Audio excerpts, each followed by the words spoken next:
శ్రీమాత్రే నమః. అందరికీ నమస్కారం అండి. నేను మీ స్వర్ణ. Welcome back to our channel. ఈరోజు ఈ వీడియోలో స్త్రీలకు వైధవ్యం తొలగి కలకాలం సౌభాగ్యం కోసం శ్రావణ మాసంలో మంగళవారాలలో చేసే శ్రావణ మంగళగౌరి వ్రతం యొక్క వ్రత కథ గురించి తెలుసుకుందామండి. ఈ మంగళగౌరి వ్రతాన్ని 5 సంవత్సరాల పాటు చేయవలసి ఉంటుంది. ప్రతి వారం కూడా పూజ పూర్తయిన తరువాత ఈ వ్రత కథను అనేది తప్పనిసరిగా చదువుకోవాలండి. పూజ అయిన తరువాత చేతిలో అక్షింతలను ఉంచుకొని ఈ కథను చదవడం అనేది ప్రారంభించాలి. ఒకవేళ ఈ కథ చదవటం రానివారు భక్తి శ్రద్ధలతో ఆడియో పెట్టుకుని విన్నా కూడా మనకి గొప్ప ఫలితం అయితే కలుగుతుందండి.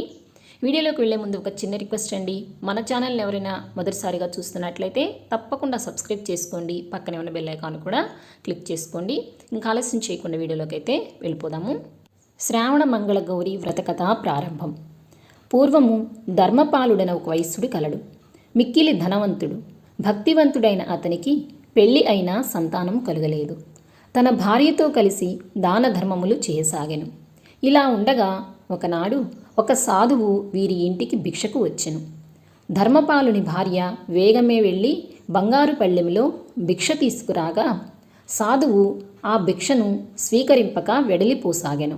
కారణమేమియో చెప్పమనగా పుత్ర పౌత్రులు లేని ఇంట భిక్ష స్వీకరింపరాదని తెలిపి పరమేశ్వరుని గూర్చి తపమాచరించమని ఉపాయము చెప్పి వెళ్ళెను.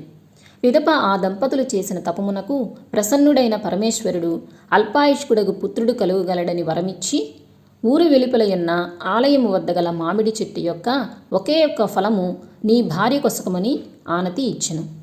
అటులనేనని ఆ ధర్మపాలుడు వృక్షము వద్దకు వెళ్ళి అత్యాశ వలన ఒక్క ఫలమును కాక మిగిలిన ఫలమును కూడా త్రుంచి మూట కట్టుకుని వచ్చెను.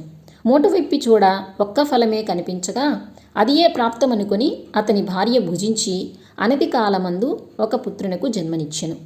అతనికి వారదత్తుడను నామకరణము చేసి పెంచి పెద్ద చేసిరి. ఒక రోజున తన తల్లి దుఃఖించుచూ ఉండగా కారణమేమిటని వారదత్తుడు అడిగెను. దానికి ఆ తల్లి అతని ఆయుర్దాయము గల విషయముని చెప్పి యమభటులు వచ్చి నిన్ను తీసుకువెళ్ళదరని శోకింపసాగెను. ఇది విని తల్లి నేను బ్రతికి ఉండగానే కాశీయాత్రను చేసి వచ్చేదను అని తెలిపి తన మేనమామతో కలిసి కాశీయాత్రకు బయలుదేరెను.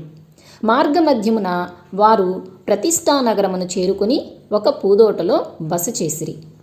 ఆ పూదోట యందు సుశీలాయను రాజకుమార్తె తన చెలికెత్తలతో కలిసి ఆడుకొనుచుండెను. ఆట మధ్యలో తగువ వచ్చి ఒకరికొకరు విధవా అని దుర్భాషలాడిరి. అందుకు ఆ సుశీల తన ఇంట మానవతి అయిన తన తల్లి మంగళకరమైన గౌరీదేవి వ్రతము చేసి తనకు వాయనము ఇచ్చెను కనుక ఆ వ్రత మహిమ వలన తమ ఇంట వైధవ్యము ఉండదని పలికెను. ఇది విన్న వారదత్తుని మేనమామ ఈమెకు తన మేనల్లుణ్ణి ఇచ్చి వివాహం చేసినా బ్రతుకుగలడు అని భావించి సుశీల తండ్రితో మంతనములు జరిపి వారదత్తుని ఇచ్చి వివాహం చేసెను. వివాహము జరిగిన రోజు సుశీల మంగళ గౌరీదేవిని పూజించెను. ఆ రాత్రి సుశీల స్వప్నమున గౌరీదేవి ప్రత్యక్షమై నీ భర్తకు నేడు సర్పముచే ప్రాణగండము ఉన్నది కావున ఆ పామును పట్టి నీ తల్లి వాయనమిచ్చిన మట్టి కుండలో మూటగట్టమని ఆనతి ఇచ్చెను. సుశీల ఉలిక్కిపడి మేల్కొనగా తన భర్త ఎదుట ఒక సర్పము కనిపించింది.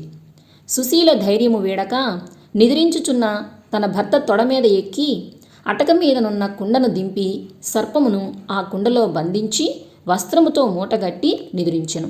తెల్లవారక మునిపే వారదత్తుని మేనమామ అతన్ని మేల్కొలిపి కాశీకి తీసుకుపోయెను.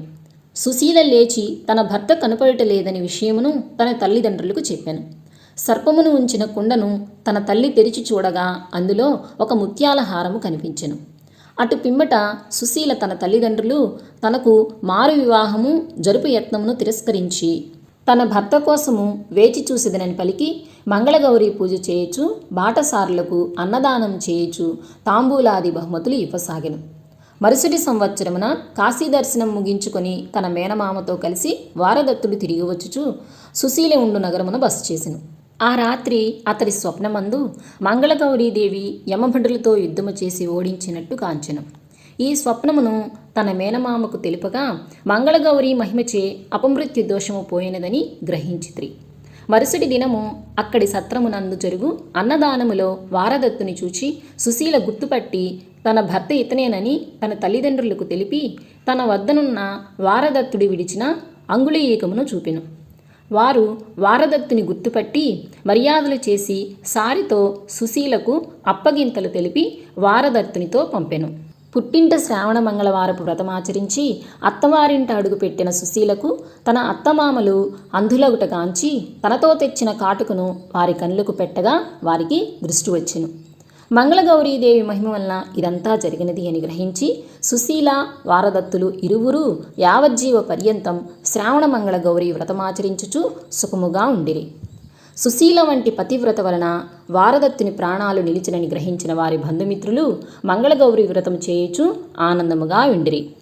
మంగళగౌరీ వ్రత కథ సంపూర్ణం. చేతిలోని అక్షంతులను కొన్ని అమ్మవారి పాదాలయందు ఉంచి మిగిలినవి శిరస్సుపై ధరించవలెను. సర్వమంగళ మాంగళ్యే శివే సర్వార్థ సాధికే శరణ్యే త్రయంబకే గౌరీ నారాయణీ నమోస్తుతే. సర్వం శ్రీ మంగళగౌరీదేవి పాదార్పణమస్తు. స్వస్తి.